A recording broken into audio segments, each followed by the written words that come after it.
The first sign that something was wrong was so small that, at first, none of us thought it mattered. It was spring break 2016, and 3 friends and I had waited too long to book a proper vacation. Cancun and Miami were out of reach, so we settled for what seemed like the next best thing: a cheap, last-minute Airbnb beach house in Georgia. When we arrived, the sun was still high, the weather was warm, and everything about the place seemed normal enough. The landlord had left the key hidden among the plants on the front stoop. I found it, unlocked the front door, and we stepped inside.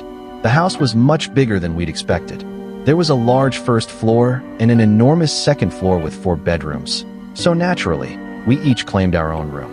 But almost immediately, we noticed something strange. There was a smell inside the house.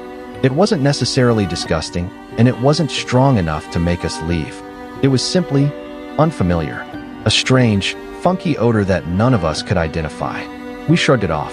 We had arrived early, and with the sun still shining outside, my friends, Todd, Michael, and another friend, headed down toward the beach. I stayed behind for a few minutes because I wanted to find a volleyball. The landlord had mentioned that the house contained sports equipment and said most of it was stored in an upstairs closet. There was only one closet upstairs. I opened it and found exactly what she described: badminton rackets, baseball gloves, frisbees, and a volleyball. Nothing unusual. I grabbed the ball and closed the closet door. Then I noticed something that stopped me. The door to my bedroom was open. I knew I'd closed it. Not approximately. Not maybe. I was certain. Less than 15 minutes earlier, I'd shut that door before heading outside. For a moment, I simply stood there looking at it. Then I walked downstairs and asked my friends if any of them had gone into my room. They all said no. I didn't push the issue. It seemed too insignificant to ruin the first afternoon of our vacation. So I let it go. That decision would bother me later. Because when darkness finally settled over the beach town that evening, the harmless little detail about my bedroom door would become the first clue that someone else had already been inside our house. After sunset, we got dressed and headed toward the nearby clubs. Spring break had turned the area into a crowded, noisy vacation town, and the streets were packed with people looking for somewhere to drink and stay out late. I split away from my friends several times to get drinks from a bartender I thought was attractive. I was convinced that if I kept going back to the bar, somehow I'd eventually have a chance with her. Looking back, I was mostly just being a drunk idiot. I'd mixed too many different drinks, and eventually the alcohol caught up with me. My stomach turned. My head began spinning. I realized I wasn't going to make it through the night. The beach house was within walking distance, so I decided to leave the others behind and go back alone. I'd see everyone in the morning. When I reached the house, I took the key and placed it back in the mailbox, just as I'd promised my friends I would if I left early. Then I made absolutely sure the front door was locked. If anyone came back later, they'd know exactly where the key was supposed to be. I went straight upstairs to the bathroom. I sat down on the floor beside the toilet and waited. My head was still spinning, but strangely, I couldn't actually throw up. Then I heard something. A dull sound came from somewhere nearby. It sounded like something had been dropped onto the floor in one of the bedrooms. I slowly stood. For a few seconds, I listened. Nothing. I opened the bathroom door and stepped into the center hallway. That was when I noticed the bedroom door. It belonged to the room Todd had claimed earlier. The door was slightly open. A small nightlight glowed inside. I moved closer. Through the narrow opening, I could see someone sitting on the edge of the bed. They weren't moving. They were simply sitting there, facing the wall. At first, I thought it might be Todd, but something didn't look right. I couldn't see the person's face clearly through the tiny gap, but the shape didn't look like Todd. And then another thought hit me. How could Todd have gotten inside? I'd locked the front door. I'd put the key in the mailbox. He couldn't have gotten back in before me without somehow having the key. I stared through the crack. My heart began beating faster. Then I took one slow step backward. The wooden floor gave a tiny crack beneath my foot. The person on the bed immediately turned his head toward the door. Not slowly. Instantly. I froze. Even through that narrow opening, I felt like he was looking directly at me. And then I realized the truth. It wasn't Todd. It was a stranger.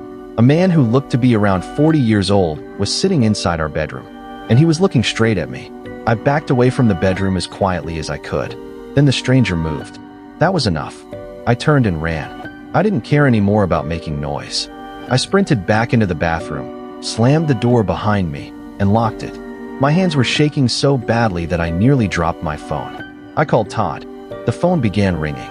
I pressed myself against the bathroom door and listened. For several seconds, there was nothing. Then the bathroom doorknob moved. Just slightly. The handle slowly pressed downward. Someone was trying to open the door. I stopped breathing. The phone was still ringing against my ear, but Todd wasn't answering. The stranger tried the handle again. The lock held. I could hear him on the other side. Then came footsteps. They moved away from the bathroom. One step, then another, then another. I stood completely still, listening as the footsteps gradually disappeared into the house. I called Todd again. Nothing. I called the landlord. No answer. At that point, I didn't know what else to do. I called 911. I told the dispatcher that someone who wasn't supposed to be inside the house had entered, and I asked them to send a police officer. The wait felt much longer than it actually was. Then, finally, I heard a vehicle outside. A police car had arrived. I ran downstairs and opened the front door. The officer came inside, and I immediately told him what had happened.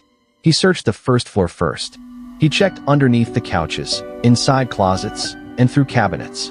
Nothing. Then we went upstairs. Bedroom by bedroom, he checked under beds, inside closets, and around the rooms. The stranger was gone. There was no sign that anyone was hiding inside. Eventually, the officer had me complete a report describing what I'd seen. Then he left. I locked myself back in the bathroom. I stayed there until I heard the front door and recognized my friends' voices. Todd, Michael, and our other friend had finally returned. Only then did I feel safe enough to come out. When I told them what had happened, their expressions changed immediately. None of them had entered my bedroom earlier. None of them had brought anyone back. And, most importantly, none of them knew how a stranger had gotten inside a locked beach house. For the rest of that night, we stayed together. But the question remained, who was that man? And why had he been sitting in Todd's bedroom as if he belonged there? The next morning, I called the landlord. As soon as I described the man, her reaction changed. She sounded genuinely distressed. Then she told me something none of us had known. The bedroom Todd had chosen was not just any bedroom.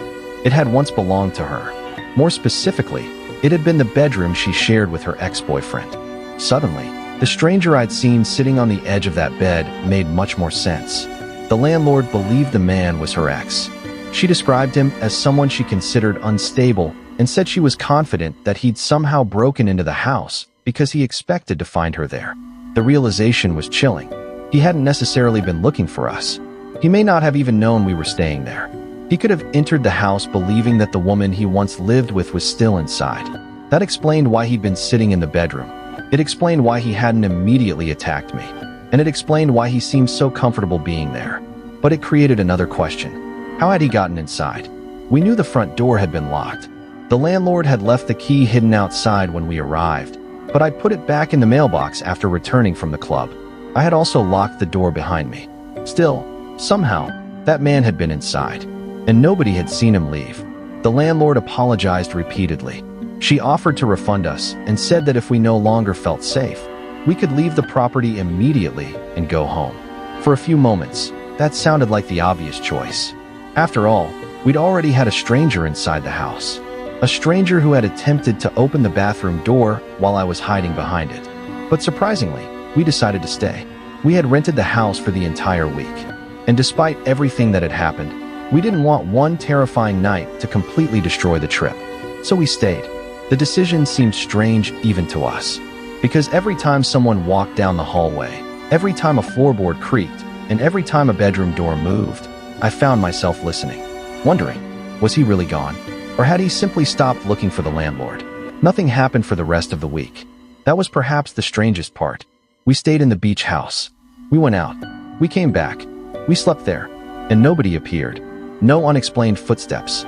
No stranger sitting in a bedroom. No movement at the bathroom door. No second encounter. Eventually, the fear began to fade. We started to believe that the landlord's explanation was probably correct. Maybe her ex had entered the house expecting to find her there. Maybe he'd realized she wasn't inside. Maybe seeing unfamiliar people had made him leave. Or maybe we'd simply been lucky. I still think about that night, though. Especially the moment I first saw him. The tiny crack in the bedroom door. The dim nightlight. The man sitting silently on the edge of the bed. The way his head suddenly turned when the floor creaked. I had been drunk, But I wasn't imagining the entire situation. I saw him. He tried the bathroom door. I called the police. And the police searched the house after he disappeared. The landlord's explanation also gave the entire incident a disturbing logic. This wasn't necessarily a ghost story. There was no supernatural explanation required. It was something much more frightening precisely because it was possible. A real person had apparently entered a vacation rental and remained inside, while the people staying there were completely unaware. And I can't stop wondering what might have happened if the landlord had actually been there. If her ex had entered that house expecting to find her, what would he have done when he discovered her inside? Would he have left? Would he have confronted her? Would the police have arrived in time? I don't know. None of us will ever know. The only thing I do know is that when we arrived at that beach house, we thought we were alone. The strange smell didn't warn us. The open bedroom door didn't warn us. Even the silence didn't warn us. And somewhere between the beach, the clubs, and that locked front door, a man had somehow gotten inside. For the rest of that week, nothing else happened. But every time I remember that night, I think about the same thing. I was only a few feet away from him, and for several seconds, neither of us made a sound.